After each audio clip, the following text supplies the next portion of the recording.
Di daerah Jawa Timur berdirilah dua kerajaan besar, yaitu Kerajaan Jenggala yang dipimpin oleh Raja Jayanegara dan Kerajaan Kediri yang dipimpin oleh Raja Jayabaya. Sesuai dengan pesan Airlangga sebelum meninggal, kedua kerajaan tersebut harus disatukan melalui suatu ikatan pernikahan untuk menghindari terjadinya peperangan di antara mereka. Salam Raja Jayabaya. Salam Raja Jayanegara. Ada apa gerangan engkau menyempatkan diri datang ke kerajaanku ini? Maksud dan tujuan kami datang kemari adalah untuk membicarakan pesan Raja Airlangga mengenai penyatuan kerajaan kita melalui ikatan pernikahan. Bagaimana jika kita menikahkan kedua putra-putri kita? Baiklah, jika itu akan mempersatukan kerajaan kita, aku akan menikahkan putriku Sekartaji dengan putramu Panji Asmarabangun.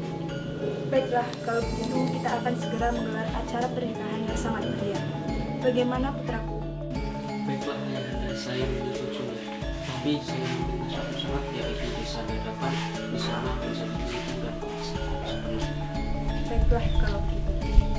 Berita pernikahan itu pun sampai ke kerajaan sebelah yang mana ratu dari kerajaan tersebut sangat mencintai Pangeran Asmarabangun.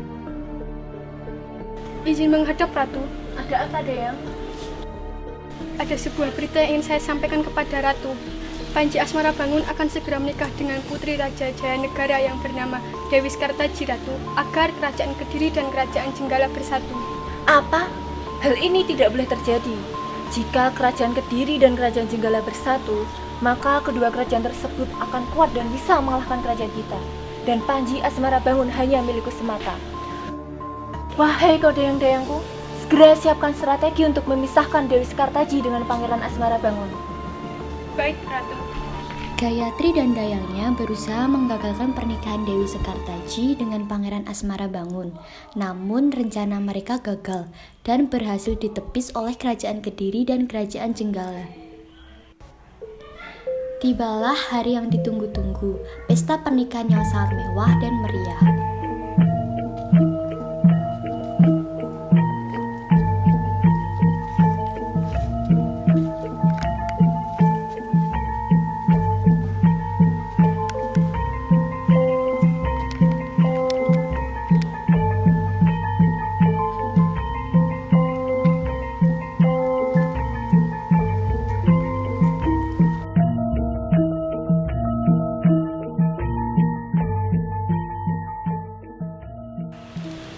Adinda, ini ada kalung untukmu. Semoga dengan kalung ini dirimu senantiasa mengingatku.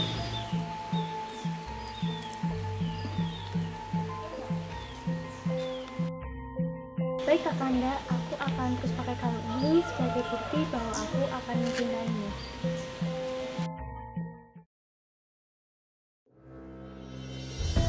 Dayang,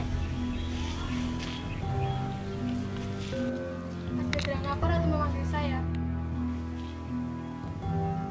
kita harus mempunyai cara lagi agar kerajaan Kediri dan Jenggala bisa runtuh. Dan Panji Asmarabangun dan Dewi Sekartaji bisa berpisah. Saya ada ide, Ratu. Bagaimana kalau kita ancam Dewi Sekartaji untuk keluar dari kerajaan? Apabila dia tidak mau, maka kerajaan Kediri dan kerajaan Jenggala kita hancurkan, Ratu. Ide yang sangat bagus, Dayang. Segera laksanakan.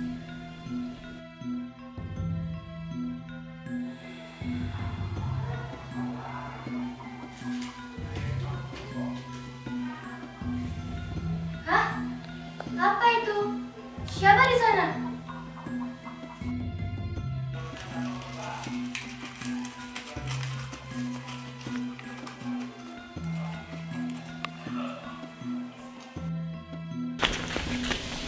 Yang mulia Raja, kerajaan kita diserang oleh kerajaan Majapahit. Kenapa mereka menyerang kerajaan kita? Ampun, hamba tidak tahu. Baiklah, segera siapkan pasukan untuk menyerang balik.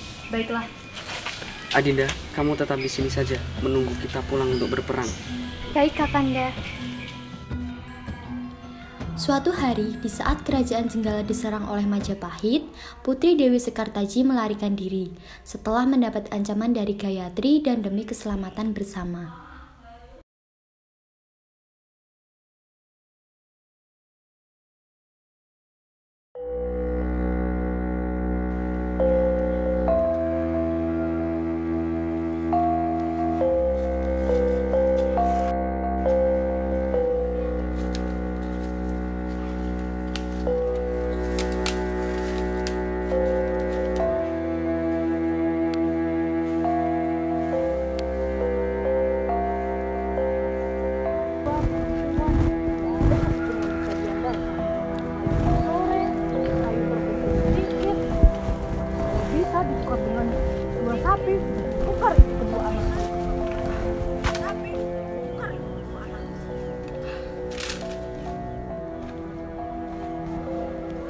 Tiba-tiba Nyi Intan mengingat dua anak gadisnya yang sekiranya seumuran dengan Dewi Sekartaji, dan ia terpikirkan untuk membawa gadis itu ke rumahnya. Tak disangka dari awal pertemuan itu tadi, Nyi Intan tidak memikirkan Dewi Sekartaji untuk menjadikan ia anaknya, melainkan untuk menjadi pembantu di rumahnya. Dengan kepolosannya dan senangnya, Dewi Sekartaji pun langsung menerima tawaran dari Nyi Intan tersebut. Dewi Sekartaji pikir ia akan dapat hidup dengan nyaman jika bersama orang yang menolongnya, melainkan itu adalah awal dari kesengsaraan yang akan ia dapatkan. Dok bangun. Kamu ngapain tiduran di tengah hutan? Maaf, Anda siapa ya, Bu? Loh, seharusnya saya yang tanya, kamu siapa? Berasal dari mana dan kenapa kamu tiduran di tengah hutan dalam keadaan yang seperti ini? Saya nggak tahu, Bu. Saya ini siapa dan di mana saya saat ini? Lah kok bisa tuh, Dok? Saya nggak tahu, Bu. Saya tidak punya tempat tinggal. Jadi kamu tidak tahu kamu tinggal di mana? Nggak tahu, Bu. Kalau boleh, saya mau minta sedikit makanan dan minuman. Saya sangat lapar, Bu.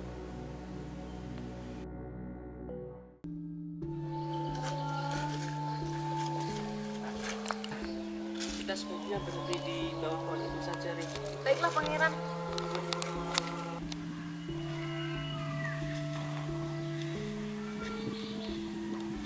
Kamu tahu tidak ini daerah mana, Rik?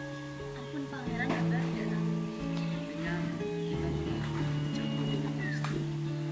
Lihat, Ring, itu siapa? Mana Pangeran siapa? Lihat siapa itu?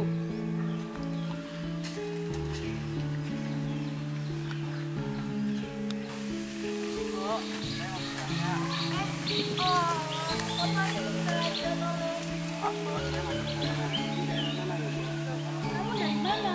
Ini namanya Desa Dadapan. Oh alah, kalau begitu ikut saja dengan Mbak untuk sementara waktu. Apa tidak merepotkan? Leleh, ya ikut Mbak.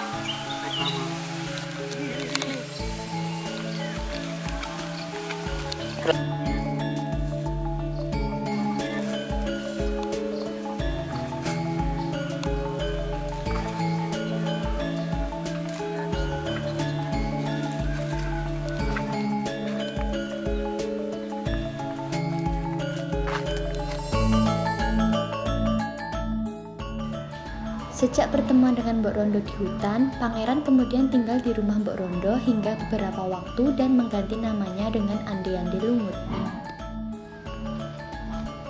Di rumah, anak-anak Nyi Intan kaget karena ibunya membawa gadis cantik, pucat, dan lusuh. Setelah itu, Nyi Intan langsung memperkenalkan Dewi Sekartaji kepada anak-anaknya.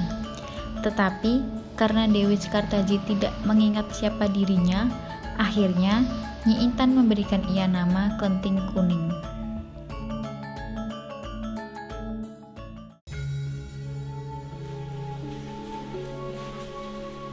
Klenting merah, biru, ibu pulang.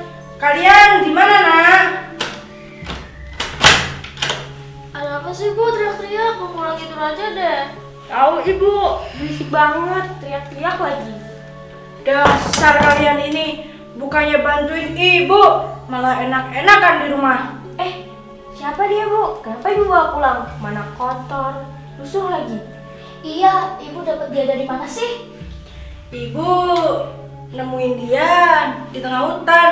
Kasihan, dia tidak tahu tempat tinggalnya di mana. Jadi Ibu bawa saja pulang ke rumah.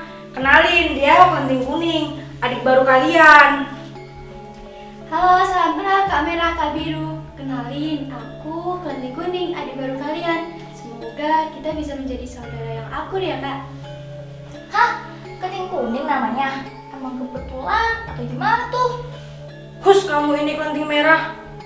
Kasihan, dia sedang sakit. Bahkan namanya saja dia tidak mengingatnya. Jadi Ibu bawa saja jadi adik baru kalian. Lebih tepatnya sih jadi pembantu di rumah ini. Oh, jadi dia bakal jadi pembantu di rumah kita. Kalau gitu, kita nggak perlu mengerjakan pekerjaan rumah lagi ya, Kak? Iya, betul.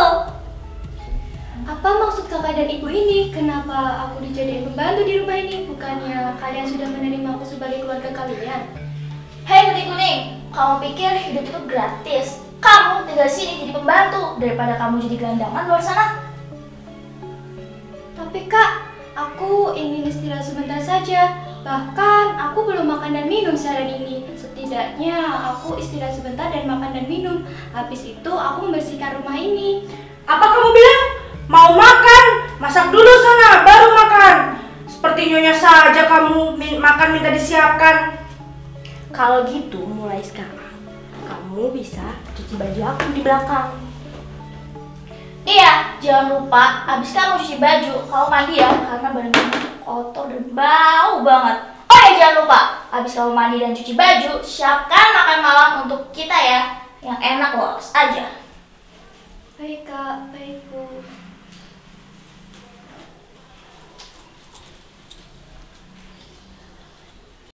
Kelenting Kuning pun ke kamarnya dan merenungi semua perbuatan yang dilakukan kakak dan ibunya yang begitu tega kepadanya. Setelah itu, ibu dan kakaknya selesai makan, ia kembali ke meja makan untuk makan malam sendirian. Setelah selesai makan, Kelenting Kuning langsung mencuci piring dan pergi ke kamarnya untuk istirahat. Keesokan harinya, ia terpaksa bangun pagi-pagi sekali karena dibangunkan oleh Nyi Intan untuk menyiapkan sarapan.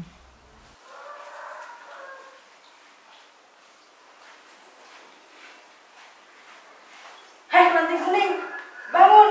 Sudah siang masih saja tidur. Cepat buat sarapan. Baik bu.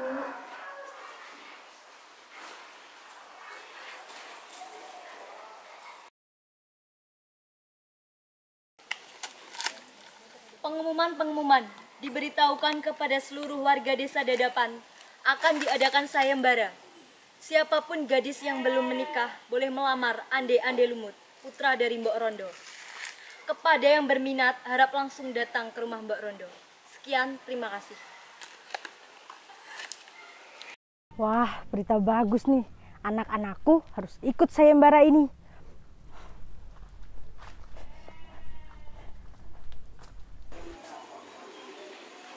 Hai anak-anakku, ibu punya kabar bagus sekali.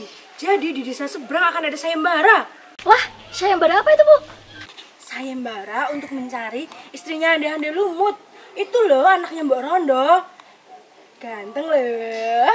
Wah, sayembara bagus tuh bu. Ayo kak kita ikut, siapa tahu aku kepilih. Enak aja, aku pasti yang kepilih. Sudah. Cepat sana kalian siap-siap. Keburu nanti orang lain yang dipilih. Iya bu.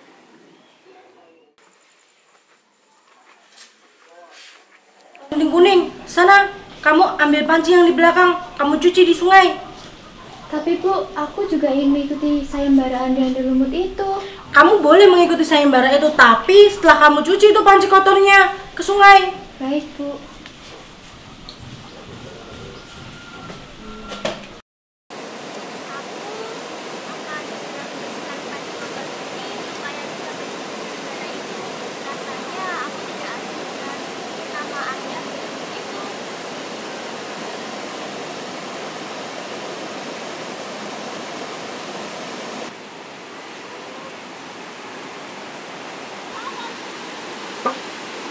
Siapa kamu?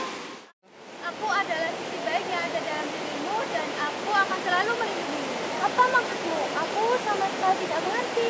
Kamu tidak perlu tahu siapa aku. Yang terpenting, kamu harus mengikuti sayembara itu agar kamu bisa mengembalikan jati diri kamu yang sebenarnya. Jati diri apa maksudmu? Aku sama sekali tidak mengerti. Nah, selama kamu mengikuti sayembara itu, jangan pernah kamu merubah sekarang itu. Karena kalau itu merupakan identitas dirimu. Dan bawalah pusaka ini untuk menjaga-jaga ketika kamu ketemu kesulitan. Baiklah, terima kasih Bu Peri. Aku akan segera langsung menuju kamar kamu. Hati-hati di jalan ya, jangan lupa. Gunakan senjata itu dengan baik-baik ya. Baik, terima kasih Bu Peri.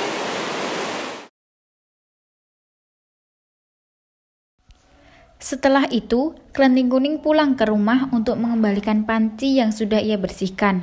Ia sampai lupa untuk membersihkan dirinya dan langsung pergi ke sayembara itu. Di sisi lain, Kelenting kuning dan biru sudah sampai di tepi sungai. Namun ternyata keadaan sungai sedang banjir dan tidak ada satupun perahu atau jembatan yang tersedia. Tiba-tiba muncullah kepiting raksasa yang bernama Yuyu Kangkang. Aduh, bagaimana cara kita menyeberang sungai ini? Ya nih kak, gimana ya? Gak ada penghasil sampah di sungai ini dan gak ada jembatan di sini. Lihat, ada seekor kepiting di situ. Siapa tahu dia bisa bantu kita menyeberang sungai ini. Ayo deh kita samperin, ayo.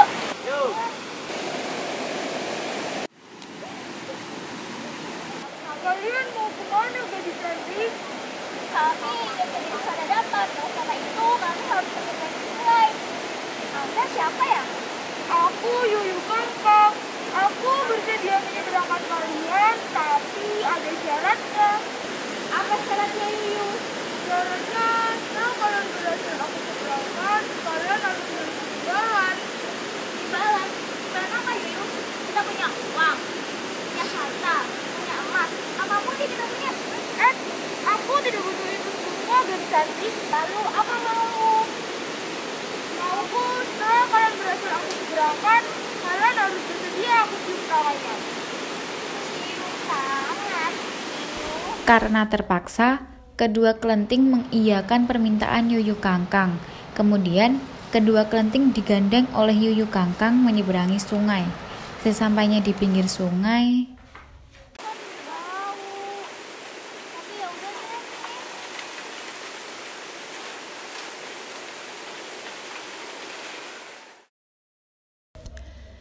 selang beberapa saat, kelenting kuning sampai di pinggir sungai. Namun ia nampak kebingungan karena sungai masih banjir. Kelenting kuning melihat Yuyu Kangkang di seberang sungai, kemudian ia memanggilnya. Hai Yuyu Kangkang! Hai Yuyu Kangkang, apakah kamu mendengarku? Ada apa? Nampaknya tadi kamu membantu kedua kakakku untuk menyeberangkan sungai ini. Apakah kamu juga mau membantuku? Kamu kan bisa menyeberang sendiri. Lagi pula, dengan manusia seperti itu, mana bisa memberiku imbalan.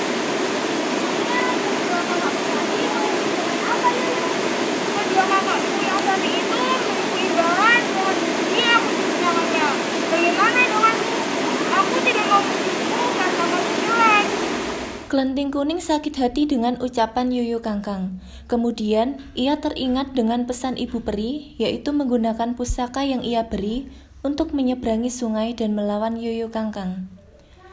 Kemudian ia menghempas pusaka itu, dan sungai yang sebelumnya banjir berubah menjadi surut. Kelenting merah dan kelenting biru sudah sampai di rumah Mbok Rondo. Mereka kemudian mengucapkan salam dan menjelaskan maksud dan tujuan mereka di sini.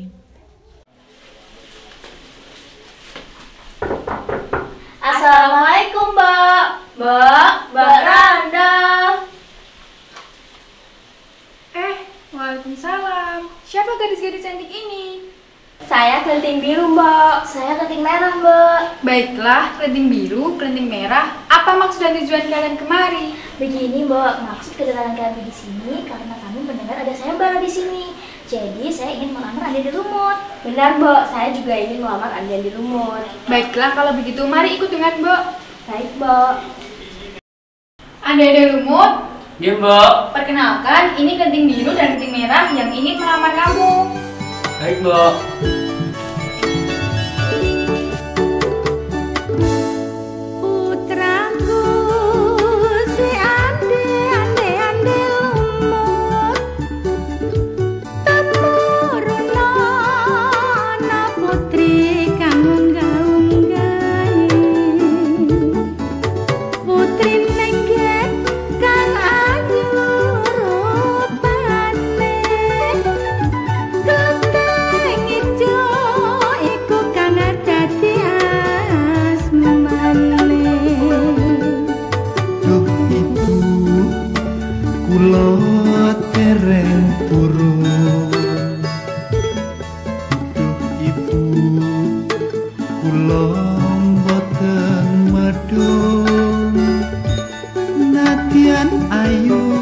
Sanesi Yuyu Kangkang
Dengan penampilan kamu yang kayak gini, nggak mungkin deh Andi Lumut mau sama kamu. Kita aja ditolak. Sudah, kalian ini apaan sih? Ayo mari, kamu ikut saya.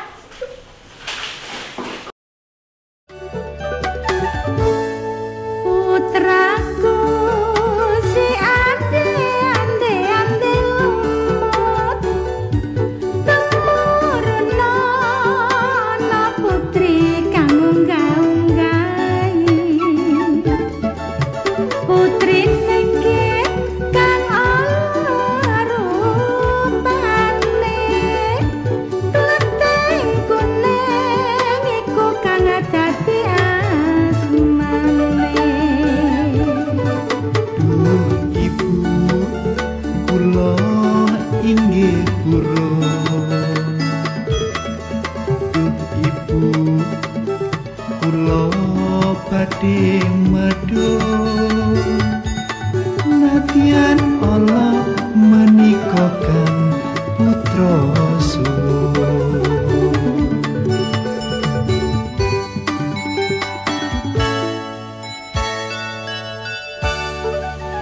Apakah benar engkau Pangeran Panji Asmara Bangun? Iya benar, aku Pangeran Panji Asmara Bangun. Aku selalu mencarimu Adinda. Ingatkah dulu engkau pernah aku beri kalung itu agar selalu mengingatku? Maafkan aku Pangeran, demi kebaikan kerajaan aku terpaksa untuk meninggalkanmu. Kita sudah lama berpisah, namun setiap kali aku melihat kalung ini dan terus bertanya sebenarnya siapa diriku. Apa-apa Dewi, dengan berjalannya waktu, ingatanmu pasti pulih kembali.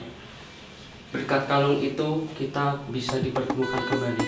Baiklah, ayo kita pulang ke kerajaan kita. Setelah mereka siap-siap, Ande-Ande Lumut yang merupakan Pangeran Panji Asmara Bangun dan juga Kelenting Kuning atau Putri Dewi Sekartaji berpamitan kepada Mbak Rondo. Mereka segera bergegas menuju kerajaan.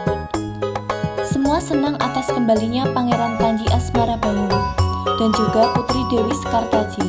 Setelah itu, mereka menjalani hidup dengan damai.